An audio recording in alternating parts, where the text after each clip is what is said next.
Assalamualaikum warahmatullahi wabarakatuh. Bismillah, walhamdulillah, wassalatu wassalamu ala rasulillah. Jumpa lagi sahabat dengan channel kita ini, Guru Alif Alif.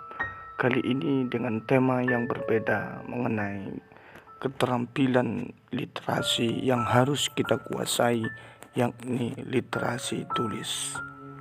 Ada 6 keterampilan literasi yang wajib dikuasai oleh milenial.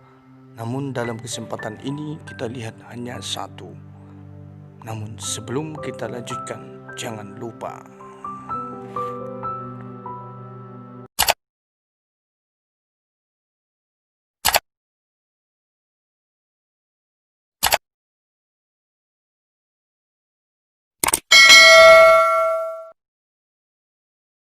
literasi yang pertama disebut dengan literasi baca tulis. Literasi ini adalah kemampuan memahami isi teks tertulis, baik yang tersirat maupun yang tersurat.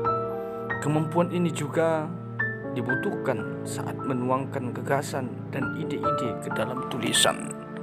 Literasi baca tulis ini wajib diketahui ataupun dikuasai oleh setiap orang yang menjadi penulis, jurnalis, ataupun para kuli tinta. Jika Anda bercita-cita menjadi seorang penulis, maka Anda harus memenuhi 3 syarat berikut ini. Pertama, menulis. Kedua, menulis. Dan yang ketiga, menulis. 2019 yang lalu, PISA merilis hasil literasi di seluruh dunia, menempatkan Indonesia termasuk negara yang paling rendah literasinya, berada di urutan ke-60 dari 61 sampel yang dibuat. Kemampuan membaca ini di tingkat SD juga sangatlah rendah. Data yang disajikan ini menunjukkan betapa rendahnya minat baca di kalangan peserta didik kita, khususnya di kalangan SD. Lantas, apakah literasi baca tulis itu? Berapa pentingkah literasi tulis dan apa saja yang perlu kita perhatikan dalam literasi tulis? Literasi tulis merupakan memahami isi teks tertulis, baik yang tersirat maupun yang tersurat, dan menggunakannya untuk mengembangkan pengetahuan,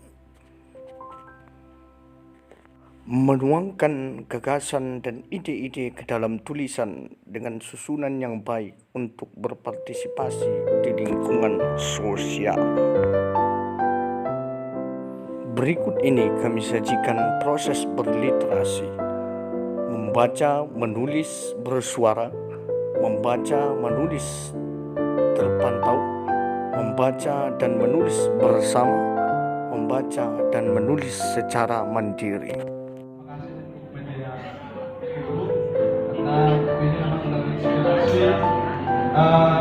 Sepanjang Sungai Baru sampai ke Labuan Bilik ataupun ke Sungai Barombak, itu disebut dengan Sungai Baru. Tapi belum ada satupun yang menulis sejarah tentang Hasibuan ataupun marga Hasibuan, salah satu suku di Batak. Terima kasih. Untuk lebih jelasnya, silakan dibeli bukunya. Seluruh uraian artikel yang kita tulis harus tersusun dengan rapi dan tertib. Pendekatan yang bisa membantu kita harus memenuhi 6 kategori berikut ini. Yang pertama, deduktif. Uraian artikel dimulai dengan kesimpulan atau tesis, baru kemudian disusun dengan penjelasan, rincian, latar belakang, argumen, dan bukti-bukti. Yang ketiga, induktif, kebalikan daripada deduktif. Pada induktif, uraian artikel dimulai dari rincian, dari hal yang terkecil, belakang, alasan, penjelasan, dan argumen. Yang ketiga, kronologis, berarti pesan pada uraian artikel disampaikan berdasarkan urutan waktu. Ada banyak urutan waktu, misalkan menit, jam, pagi, dan hari. Yang keempat, dalam sebuah pesan haruslah logis. Berarti pesan pada uraian artikel disusun berdasarkan urutan hubungan sebab dan akibat. Kedua posisi, polisi berkali-kali melakukan pemukulan, penembakan. Contoh yang kita ajukan dua pernyataan di sini berdasarkan. Yang kelima yang perlu kita perhatikan adalah spasial. Pesan pada uraian artikel disusun berdasarkan urutan ruangan atau tempat. Dan yang terakhir, topikal. Pesan pada uraian artikel disusun berdasarkan urutan topik atau pokok bahasan.